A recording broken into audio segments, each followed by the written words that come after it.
filaments. So there is first a proteinaceous filament inside of a cell in which If you want to come in on this, Robin. Starts to be secreted along. And then the species ball, it gets extruded from the cell, and there are other cells that deposit more and more silica along the proteinaceous filament. However, I don't imagine how this occurs in this very long species. If there is I'm in a stable position. If you have any more, always at the feel free base to of the take it. sponge. Got it. I imagine that the first part of the root is on the spot. So a very interesting question, and I promise I will look into it because it probably has to be studied. Maybe not the process, because think about they're modified this type fins, of I believe. organism. Deep water organism. I think that this has ever been done. It's kind of like a But I hybrid. will look to see if there is anything known about it. Okay. Crustacean Anyway, it's incredible. And for me, those pink isotopes on the base of the stalk were a half point on the dive today. The same that the starfish eating the top of the carnivore sponge. Awesome. Absolutely. And here we have another one of those armored sea robins. Yep, with his modified barbels. Looks like he's gonna sneeze.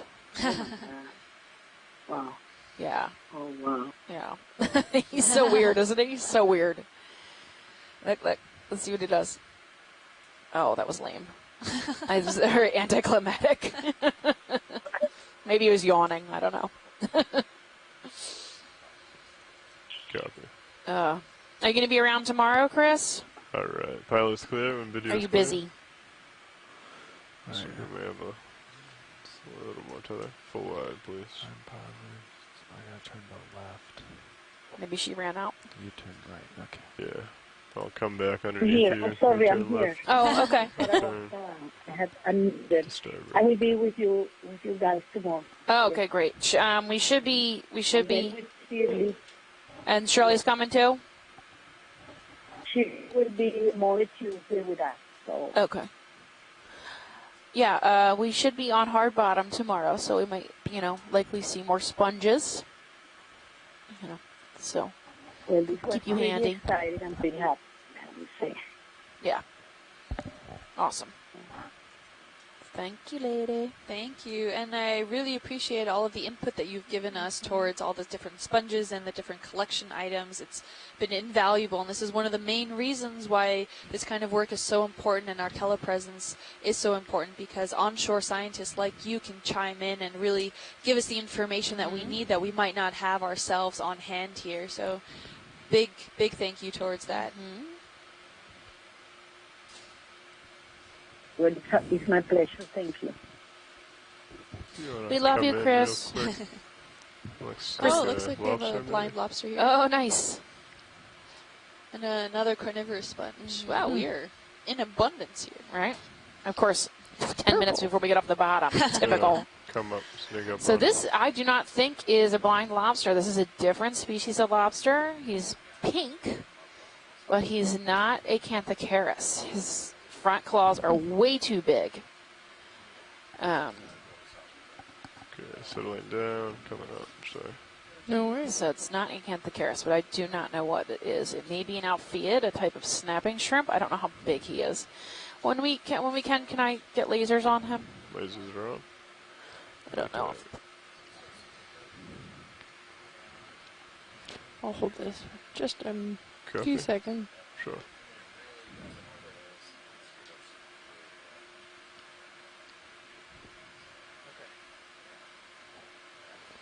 So he might be one of the creators of these burrows. He's definitely covered in sand and all these long hairs. Could you tilt down just a touch to get the end of his tail? Perfect. Can also spin around him a little bit. We have like a little the bit more sediment time. is really trapped kind of on him rather than just resting on him. Right, I'll get this. Or it, rather. Yeah. I'd like to see his claws in the front, but Whenever you're ready, video, I can spin around to the front of him. Sounds great. oh, he's pretty big, 10 centimeters wide. Yeah. There's another one of those carnivorous sponges out there.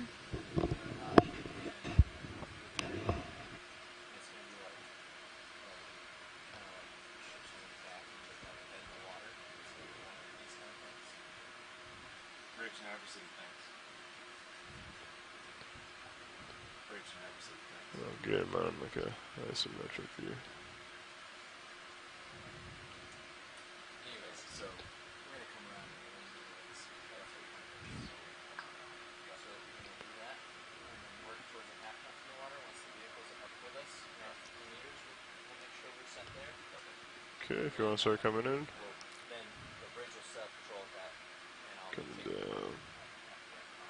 So you're going to handle the disabled at the F station. Cool. Cool face. Doesn't Ooh, seem to have nice. eyes. Not at the right depth. Do it at 415. Then I'm stable, so He's feel really free to hairy. take as much. See or all as the little as you'd accumulation of like, he's like a bear, right? It's like yeah, covered in it's really fuzz. fuzzy. And it's not all sediment, that's for sure. It just looks very fuzzy all around. I haven't seen anything like that before. So I've seen the crab. There's a crab that has really fuzzy claws. I think they live on the sea vent. I mean the vents. The hydrothermal vents? Yeah, I think so. I don't know. Oh, I think I come out video, please. Coming I away. don't know. Starboard race. Well, Yeah, cool. gotcha. Thanks, pilots, for that other view. We have another Still in question Yeah. on Twitter from the good doctor.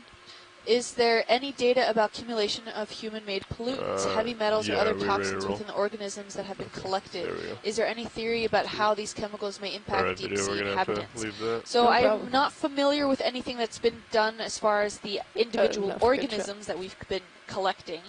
Okay, there we go. And that was on Twitter, Stephanie's Twitter. Line up with you, pilot. And I'm not sure about anything that any workup has been done by the actual animals themselves. There is a lot new studies going on for microplastics that's been seen within the organisms, digestive systems, or accumulations on their outer shells, or anything of those kinds. But Looks like you're physical looking chemical down. You're ready to toxins, rotate? I'm not aware I'll of that go to has been doing starboard that. if you wanna go We to have port. talked in previous dives about how climate change is definitely impacting even the deep sea ocean, the CO2 gas exchange that's being incorporated into the water column in the ocean.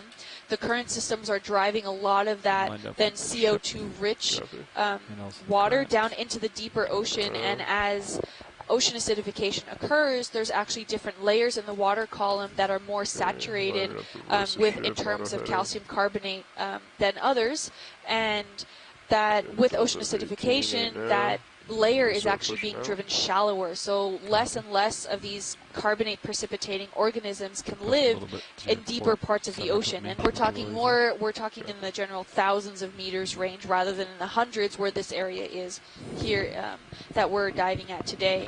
So if you tuned in the Pacific region, that was last year's or the year before, expedition dives, the ROV went down to 4,000 meters, and this is well below the area of where the saturation levels are actually occurring. And while we do see some carbonate precipitating organisms, they're very sparse, and we're not seeing them in abundance like we do in certain areas, like that cold water coral mound that we came across, the Lophelia reefs and things like that. We're not seeing it as robust anymore. And with ocean acidification, Ooh, look in that hole. looks like another blind Yep, lobster. that's a Canthocaris. Okay, thanks. No, never mind. We are actually experiencing where these Still got you tight. sea water lights level off. saturations No, are I can see actually myself pretty good if you want to leave them on. getting shallower, and that's a big problem for a lot of the organisms that have been living possibly Start millions of focusing years on at it the more. certain depth that they have been living at. And So it can affect them in that general respect, where they're actually like crustaceans, where a lot of their carbonate shells are in the outer portion. There's no tissue to cover them and protect them from the dissoluting environments around them, the more acidic waters. They're starting to dissolve, and they can't precipitate these shells, and therefore they're dying. Yeah, so there's also been some studies done on marine mammals because Go ahead and take it out. Fat can be an absorbent of toxins. I do not know much about that, but there has been research done on that. So definitely something to look into. If I can find anything, I'll post it to your Twitter feed. But yeah, microplastics is a big problem. I know that in the Pacific, I believe planktonic plastic outweighs natural plankton 6 to 1. So please recycle. Yeah, and there's the Pacific garbage patch, which is, it's pretty bad. So we need to figure out a way to clean that up, I think. Oh, are we officially off bottom now? Okay. Well, thank you all for tuning in today. We greatly appreciate you joining us today, and we hope to see you again over these next few days while we finalize this cruise here with us, and you get to explore then with Steph and I around here. And for those that want to stick around for the post-dive call, we will be tuning into that dive call at approximately 4:20. So that is 16:40 Eastern time. 16:20. 16:20. I'm sorry. I don't know why I keep doing that. 16:20 Eastern Standard Time. So that is 20 minutes after the top of the hour. And we'll be back for that post-dive call. But thank you all for tuning in with us today. We hope to hear back from you tomorrow. We welcome all questions and emails and suggestions that you guys have. Please use the social media aspects. We have 2 different Facebooks. NOAA has 2 different Facebooks that you can contact and post questions to, at Ocean Exploration Research, as well as Ocean Exploration Research-Education. There is more at Twitter, at Ocean Explorer, hashtag Okeanos. You can use that hashtag on all posts, and we'll actively keep an eye out on those and answer your questions, maybe live on air. We also have an Instagram, at NOAA Ocean Exploration. You can definitely post some of those things or tag NOAA in one of those if you reuse a lot of these photos that are publicly available. It's always generous if you can tag or let NOAA know that you're using them and give credit to those that are due. We also have personal social media platforms that you can use. I have Instagram. I don't have Twitter. But you can follow me at Deep Sea Kim, and Stephanie is available on Twitter at Deep Sea Nerdy, and on Facebook and Instagram at Deep Sea Nerd. And thank you again. So we're going to be signing off. We'll see you guys tomorrow. Thank you. Have a good day. Thanks. Have a great Saturday. The same. Bye-bye. Bye.